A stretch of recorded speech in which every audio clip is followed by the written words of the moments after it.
Welcome to Morning Musings at Magical Island. Ramblings about just what it is that I am doing these days with myself in the world. I chose to do it at this particular place because I come here every morning, and I'm going to start trying to come right at sunrise. Now that it is getting colder, the year getting older. I love how very reflective the water is, so still. And I guess it's reflection that these morning musings will be about. I discovered TarotTube quite early in the spring and watched the hashtag editors pick as many of them as I could find. I've been reading tarot cards for pretty close to half a century, and a lot of the things that are tarot on TarotTube are completely revelatory to me. I am a little uncertain about how I feel about the affirmative qualities tarot has taken upon itself, or have been put upon it by younger readers, perhaps. Psychology, perhaps. I'm not really certain. But I have mixed feelings about it. On the whole, I find it very charming. Very charming indeed. But for most of my career as a tarot card reader, I pretty much just did divination. Hi, Boo-Boo-Boo. Hi, Boo-Boo-Boo. This is Boo. That is Nadia over there. Affirmation as opposed to divination. Well,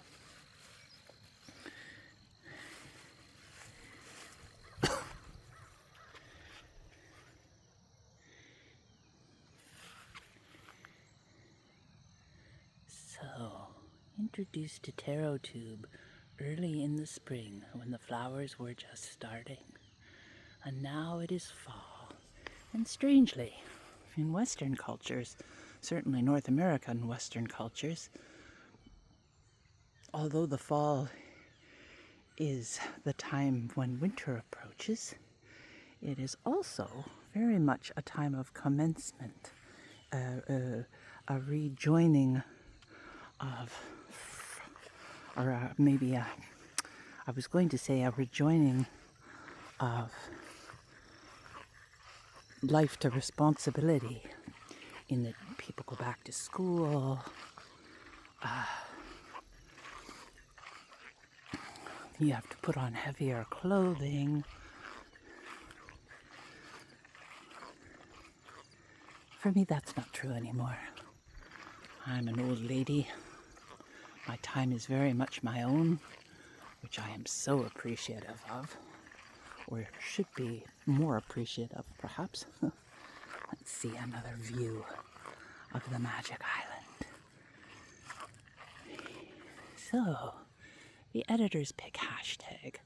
I am trying to work myself up to doing a hashtag. I don't know why I'm so resistant. And I guess I'm a bit of a lazy bones, if truth be told.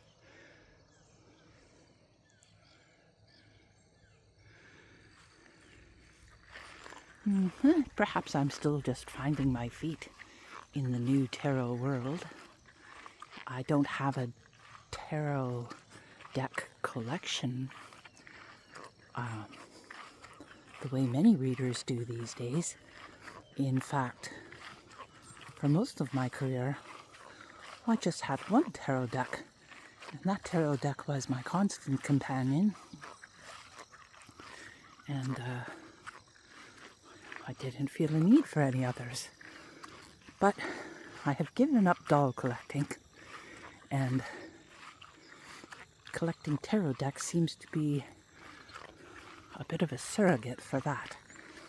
And also, this whole enchanting notions of things like inner child work and ancestor work and shadow work and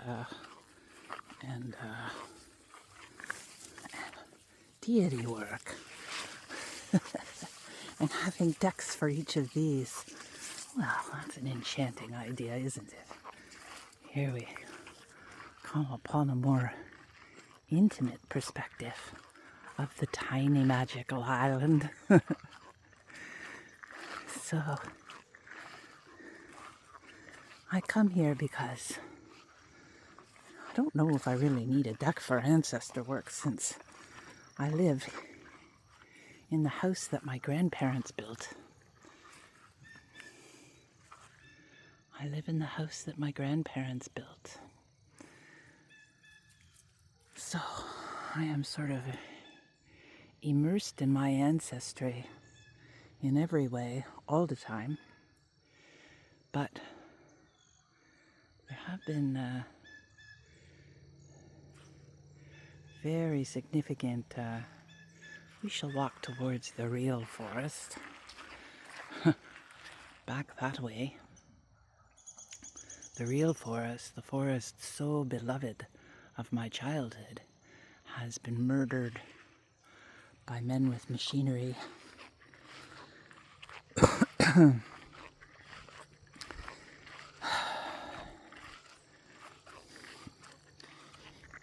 It is perhaps conceit to imagine that devastation as a personal wound.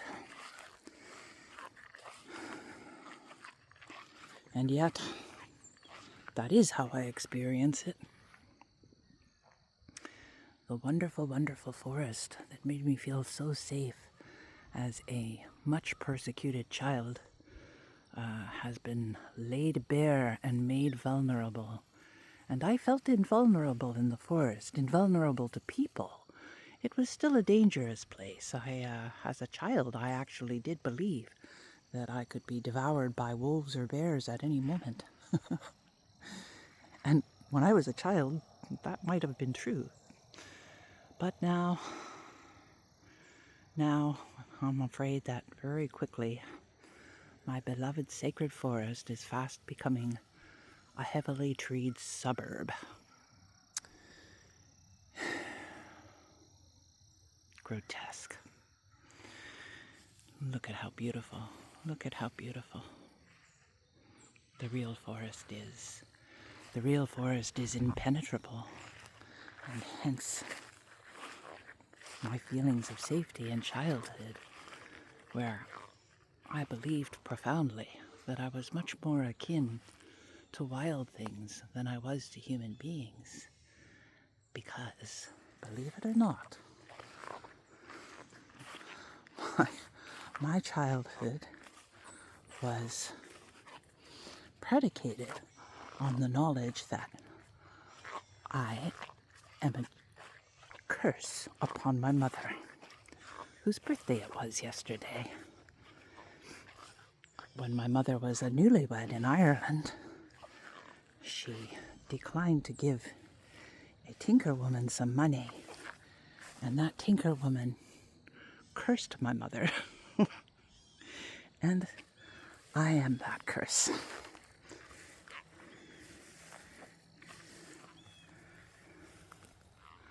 I was a sickly, pitiful tribulation to her. And I guess I sort of still am. Tomorrow I will go and see her and my daughter and my sister, the golden child.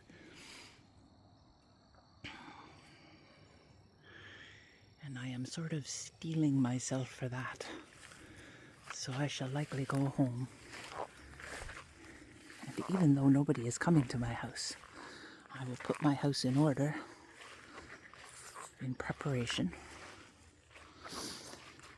So, I came to live here in this very ancestral home. I thought that it would give me such a tremendous feeling of liberation.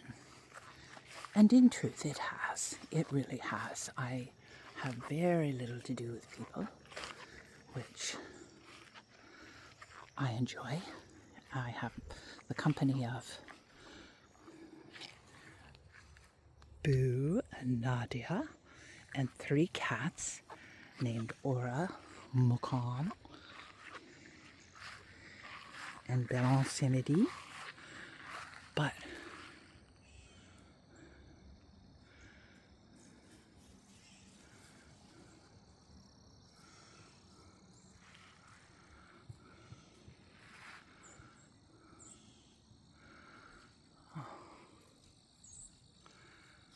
yes. Despite the brutality inflicted upon it, it is still a very beautiful place, and I should be a great deal more grateful than I am for the singular wonder of being able to wander here. So, these morning musings at Magical Island should have a practical intent. Should they not? Perhaps just setting an intention for the day, which I just did, didn't I? I said that I was going to put my house in order. It being fall, and the world becoming a darker, more serious place with the advent of winter arriving,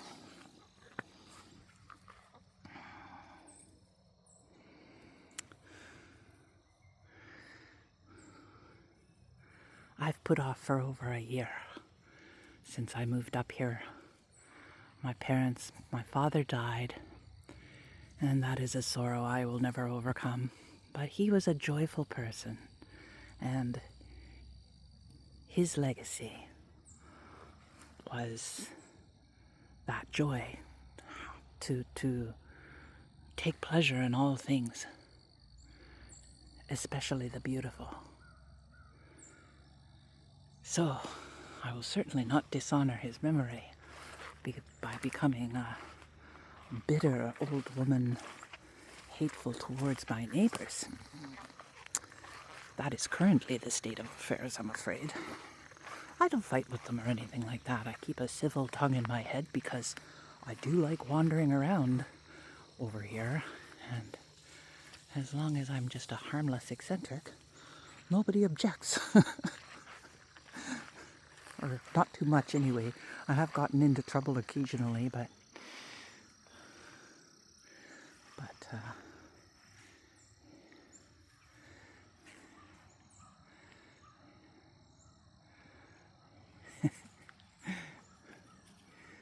although I am respectful of the boundaries my neighbors set for me, I do resent it quite wildly.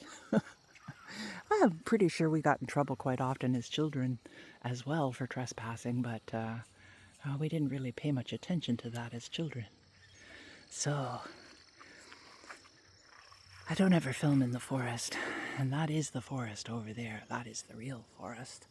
And once the vegetation dies back from the cold, the dogs and I will wander into there quite often.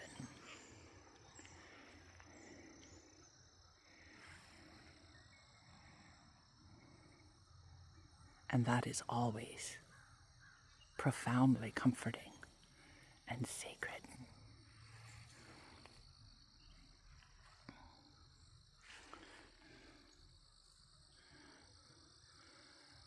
So my intention for the day is to start putting things in order, a little bit at a time. My intentions for the season is to rejoin my creative life and be more practical. I have a vast collection of treasures that need to be cataloged and dealt with. And so that should, any time that I'm not working on artwork, I should be working on that.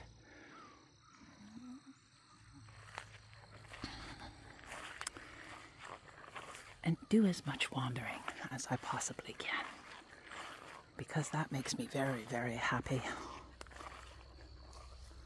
Ancestry. Well, I guess my child's heart believes that this forest is my truest ancestor, a wild changeling in the dark forest, in the swamp.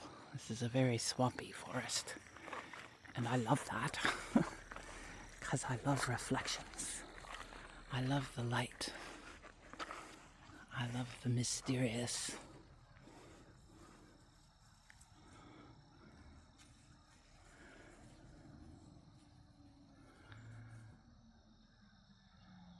And I think I will conclude morning musings at Magic Island with that. The time has come to regain agency, to put things in order, not with any rigidity. I'm somewhat incapable of rigidity.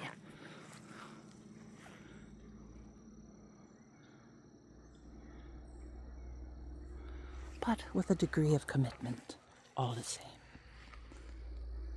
Yes, a degree of commitment. Gratitude. To be grateful for the time that is left. For me to wander these woods. To be grateful for the company of my beloved friends. To reconnect with the human beings in my life and perhaps expand my connections to others, perhaps via the internet, perhaps in the community of tarot.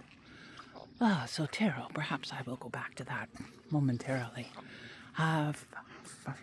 Very nearly 50 years I've been reading tarot cards, and almost exclusively in a divinatory capacity. And I originally learned to read tarot cards because I wanted to draw a deck, and I started to at one point, but never finished it. And much to my own amazement, the people told me I had quite a talent for it. The things I was telling them did come to pass. I've often given it up. Well, never reading entirely, but I do find the popular sentiment on TarotTube is that tarot cards do not really want to be used for divination, that they're more psychological than that, and I am a little bewildered because, as I said, that's always how I've read. However, I concur, because the reason I have periodically given up reading for other people is because I find it so tiring. And I do get the sense that the cards are more conversational. The heavy emphasis on affirmation, I could quibble with that. As I said, on the whole, I am charmed by the positivity and the lovely sentiments and the femininity of that understanding of tarot, and I will adopt it to some degree. However, I am too steeped in mystery and darkness, to accept it without reservation. I think that people turn to people like myself in times of trouble, in times of darkness, and there is a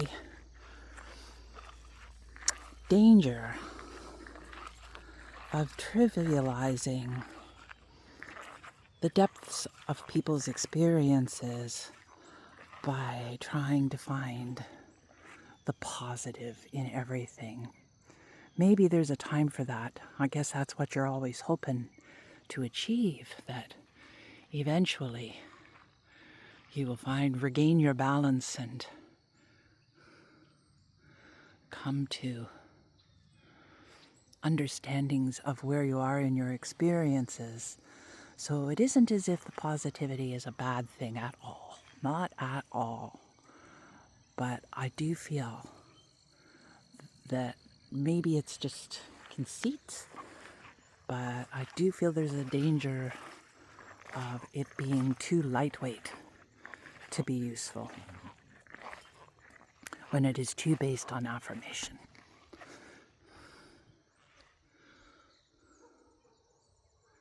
One wants to be careful to always give due weight and veracity in reading cards. I don't ever ask. In fact, I categorically insist when reading cards for people that I am of no importance whatsoever. It's the cards themselves that people have to have faith in when you read for them, because I believe that is the person's faith in the cards and what the cards will say and the question they ask is what will determine the efficacy of the reading. I am just the voice of the cards, if you will. I feel that profoundly. Well, these days, perhaps I should start reading professionally again now that I'm retired, but for a long time I've really just read for friends and families and, occasionally at parties. But I don't go to festivals or bars or anything like that as I once did. And I've always felt that I don't trust my readings for people I know well, because my own thoughts and voice do creep into the reading with my knowledge of the person and my hopes and fears for them. So for much of my time reading tarot cards, I've read mostly for strangers. I've only read for myself twice a year for most of the time. I read my own cards on my birthday and at New Year's, which are conveniently 6 months apart. So now, since discovering TarotTube, and periodically before, in times of trouble, I do read the cards. I read them every day. And that's the case now. Now I read them every day, and sometimes I read them all day long. Because I have, as I said, I don't really have a collection of tarot cards, but I am acquiring quite an assortment. I don't really want to collect them to the degree where I have more cards than I can practically use, so I'm very, very selective. I have to, one of two things determines whether I'll acquire a deck, and one is where I simply have to have it and will do everything in my power to obtain it right away. There's a few like that. Not very many, but there have been a few.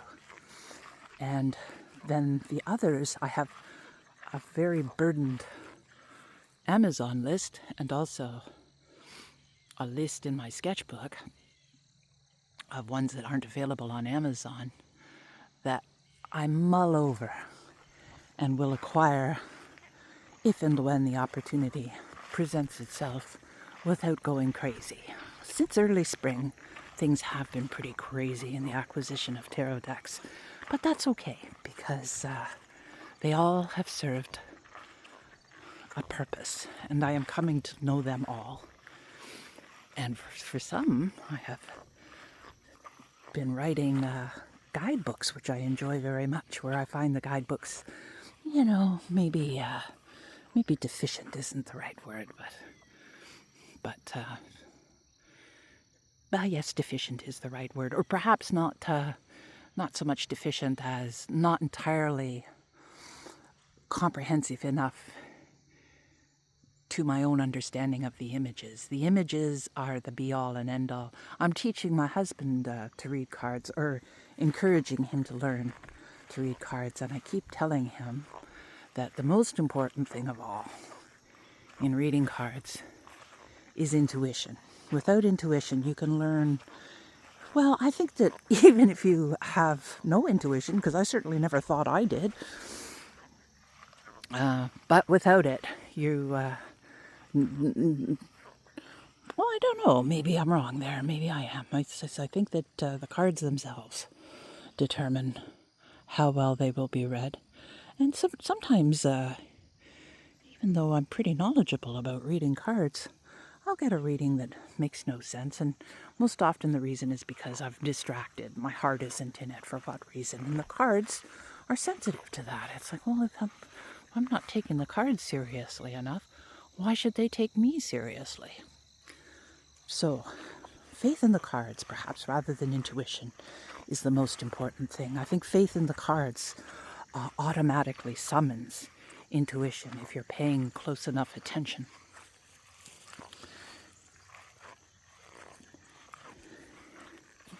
And anyhow, I probably should wrap this up, because all of these thoughts about tarot cards I should save to do the hashtags, which I'm looking forward to doing. Yes, I am.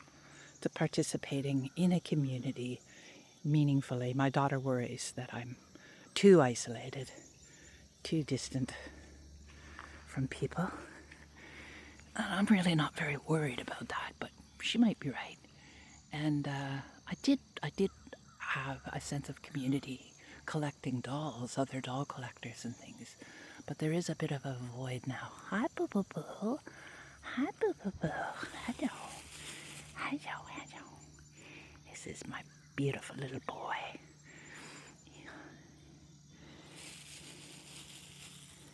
He came to stay with me